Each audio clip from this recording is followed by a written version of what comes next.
Las horas flotan con su paso circular y la esperanza se dibuja, crecida flor en el final. Las horas flotan con su paso circular y la esperanza se dibuja, crecida flor en el final. Crecida flor en el final. Quiero invitarte a venir y a decir que no somos solo carne y hombre, que podemos más que 1000 cañones y valemos más que 1000 amores. Quiero invitarte a venir y a pedir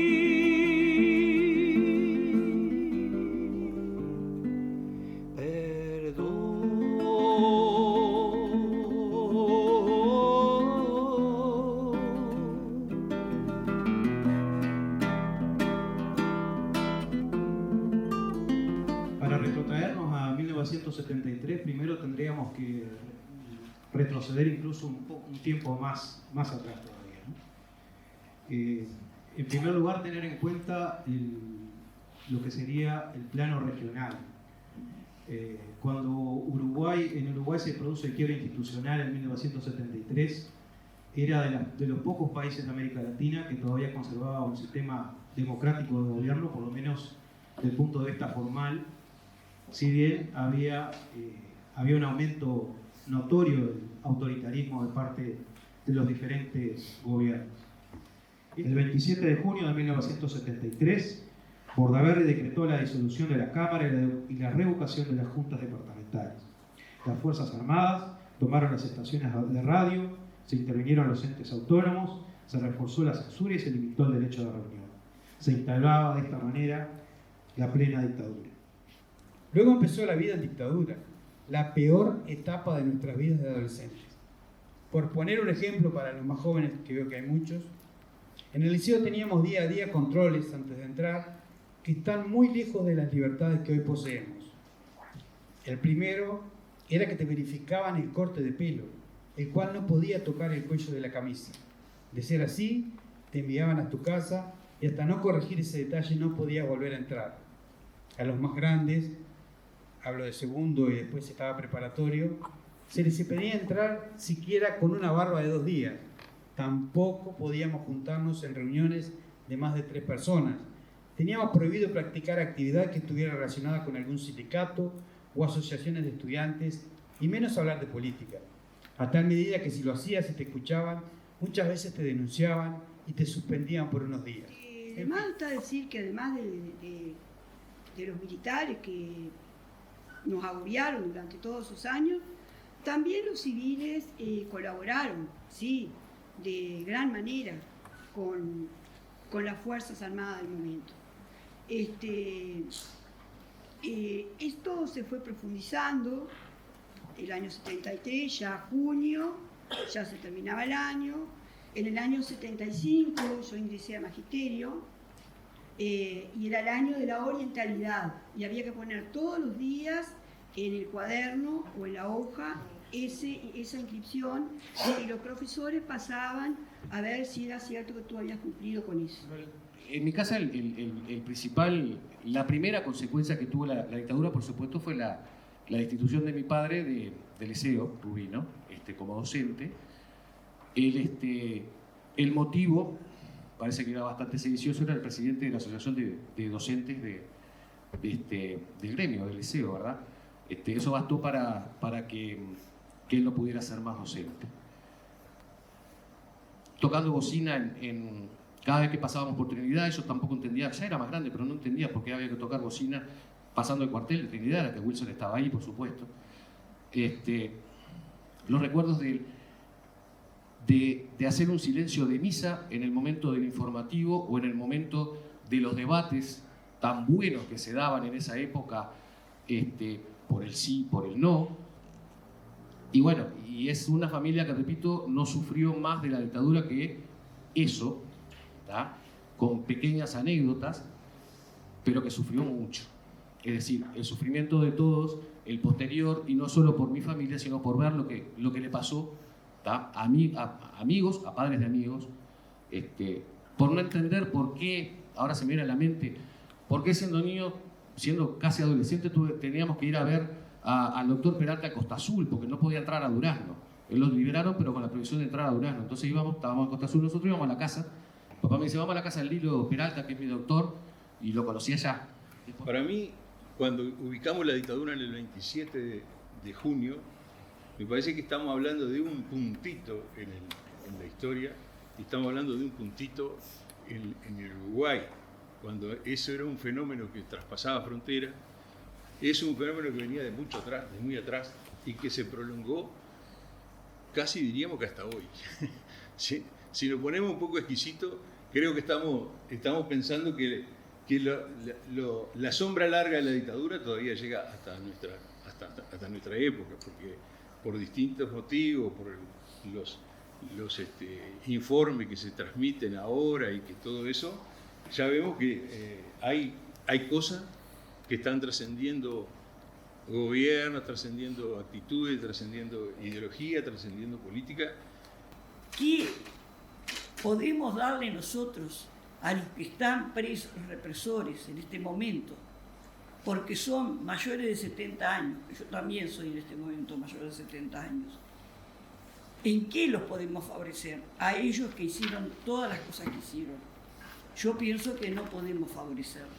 Y que si queremos hacer que nuestra historia valga, que nuestra historia sirva para que no se repita, no debemos de favorecerlos y debemos de recordar estos momentos como momentos que nunca deben de repetirse en nuestra historia.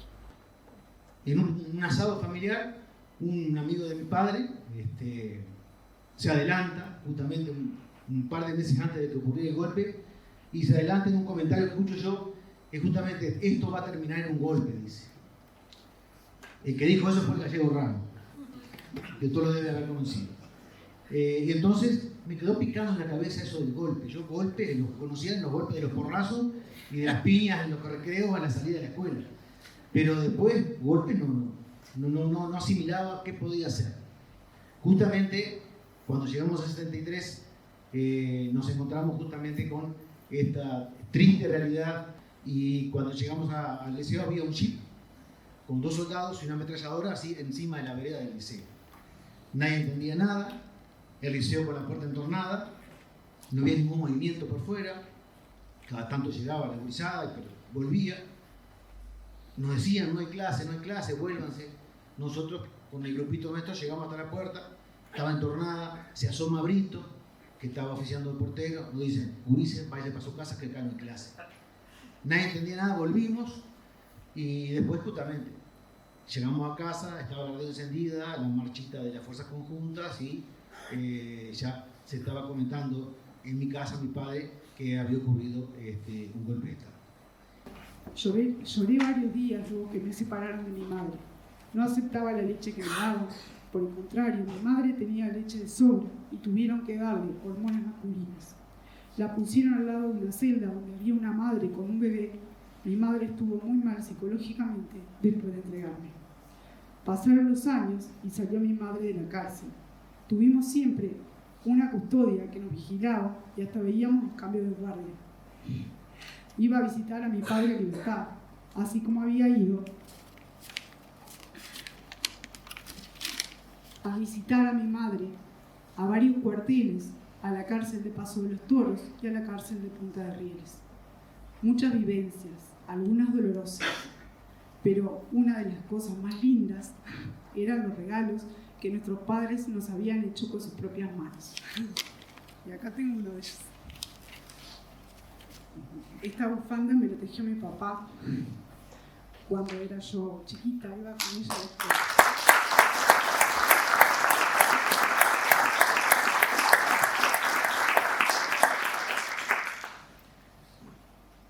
Hubo reencuentros y adaptaciones, para poder convivir primero con mi madre y luego con mi padre. Dos personas que cayeron presos con 20 años y soportaron experiencias extremas que los modificaron para siempre. Estamos vivos, somos sobrevivientes. A diferencia de otros, tengo mi identidad. Hace pocos días tuvimos la noticia de que se había desenterrado restos de una persona en el batallón 14 y esa persona era de sexo femenino. Nos dicen los familiares que buscan a 40 mujeres detenidas y desaparecidas. Pienso en la expectativa que deben de tener los familiares de esas personas esperando conocer la identidad. Tenemos aquí uno de ellos y pienso qué momento se estará viviendo. Y a la vez pienso en el que enterró a ese cadáver, qué estará pensando en este momento, si realmente tiene que seguir en silencio como siguen. Y por eso, de aquí en adelante, creo que se nos debe prender una lucecita de alarma, porque en realidad esta democracia recuperada, que quizá es imperfecta, pero que tenemos que perfeccionar,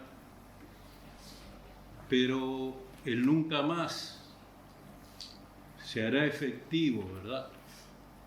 Si realmente los que saben dónde están lo dicen. Mis amigos, salió este asunto de ¿cómo es que le llaman? Donde aparecemos todos los que anduvimos en algo. A mí alguien me sacó la copia. Alguien me sacó la copia.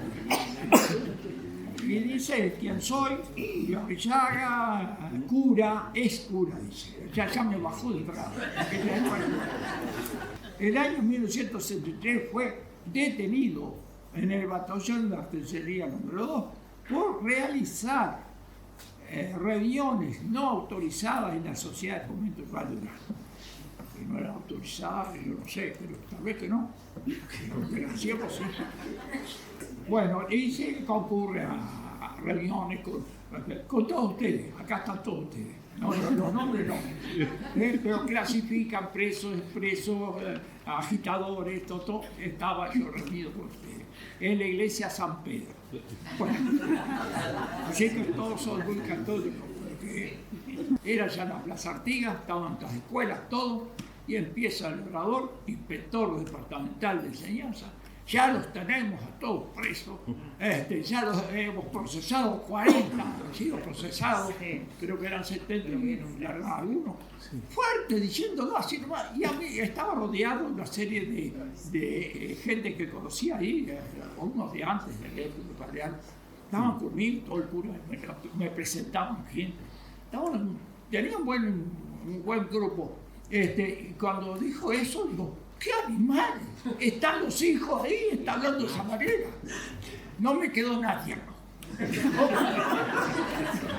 Eso, volví solo cantando. Bueno, ahí fui conociéndolo un poco, ¿no? Diga que hable el plural porque vamos a tener que hablar plural. No podemos hablar de grupos tales, este es comunista, no va, así fue que se nos metieron los militares de tal manera que sufrimos 11 años y ahora estamos en la sombra. Una vez tuvimos un inspector, que no lo quiero nombrar porque no estoy segura de cuál era, pero creo que es el mismo al que él se refería, que hizo llorar a una maestra porque iba y nos ponía algo para que nosotros no pudiéramos resolver. Entonces le gritaba o le decía a la maestra cosas. Maestra a la cual adorábamos, que él era la bandera de Deneo, fallecida el año pasado. Era muy, ya entrando al magisterio, que fue la época peor, como contaba Teresa, era miedo a hablar, miedo a decir, miedo a que supieran, miedo a que lo delataran a uno si uno decía algo, porque estaba como premiada la delación. Eso era impresionante. Me acuerdo ahí frente a la escuela 1, veníamos todos, magisterio, porque también se hizo la moda de que venía todo el mundo, no solo los abanderados. Y el coro de magisterio era muy reconocido, cantaba muy bien, sacaban al profesor que estuviera de turno, corrían, y ¿quién nos dirigía? Muñoz, el director de la banda de la Fuerza Aérea. Entonces él nos dirigía y nosotros teníamos que cantar mirándolo. O sea, recuerdo un viaje que hicimos en tercero del liceo en un camión que nos prestó la Coca-Cola a Paysandú, Salto y Concordia. Fuimos con un profesor, cruzamos Concordia, y cuando estábamos allá, él nos dijo: ahora sí, griten acá, pueden gritar Milico y Tupamaros, porque acá se puede, estaba prohibido. No se podía, había que decir señor, no sé, soldado, no sé cómo, y Tupamaros no se podía decir. Claro, en los actos patrios los oradores le decían los mal nacidos, y todas esas cosas. Volvimos, subimos al camión, bajamos la Plaza Sarandí, la mayoría.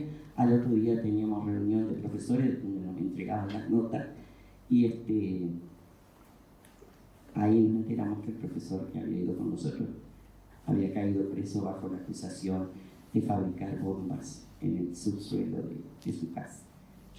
Quiero decir que hubiera querido siempre haber seguido viviendo en Durazno, porque yo era maestra del departamento de Durazno, me recibí acá, nací acá, estudié acá, y tuve que irme porque, como nombraba el señor y por allá alguna compañera maestra, había civiles metidos en esto, y el querido inspector, que lo voy a nombrar, Gualberto Troisi, me estaba persiguiendo con la nota, como nos persiguió a muchos maestros, y bajándoles la nota para que tuvieran que irse en algún momento, o para destituirlos y más. Héctor, el que luego desapareció,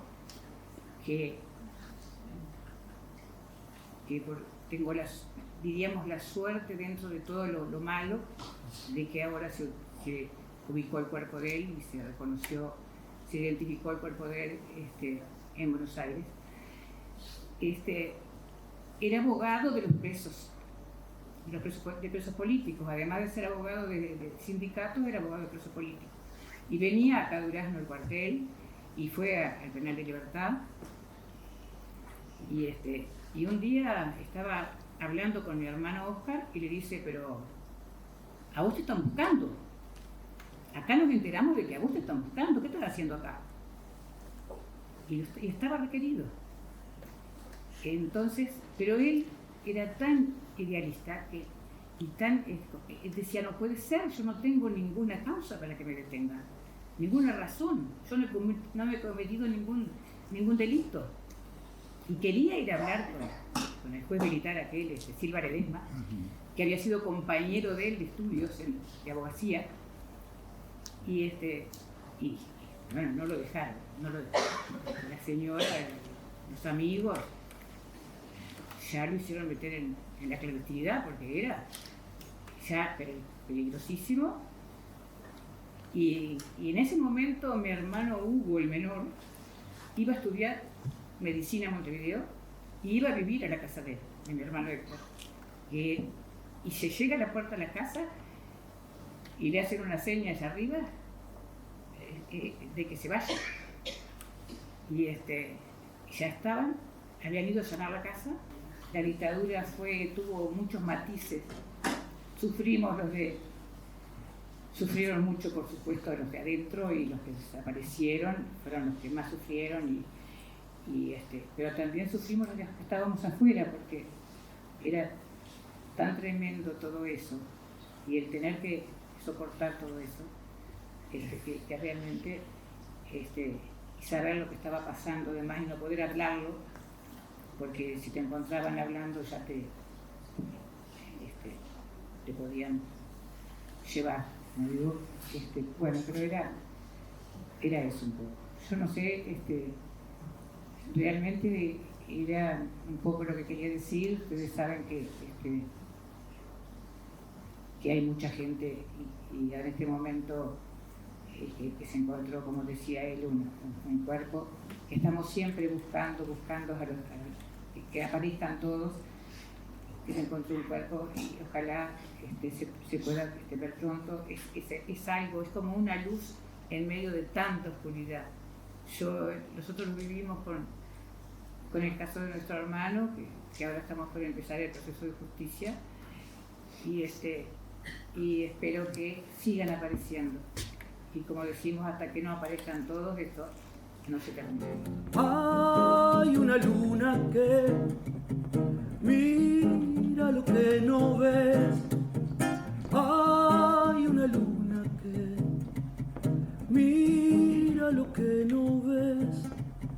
Ojo del mundo que se abre siempre y en la nocturna calma juega en la fuente, enredada en el sueño de los durmientes, cuelga en la madrugada, madre doliente. Hay una luna que mira lo que no ves. Hay una luna que mira lo que no ves.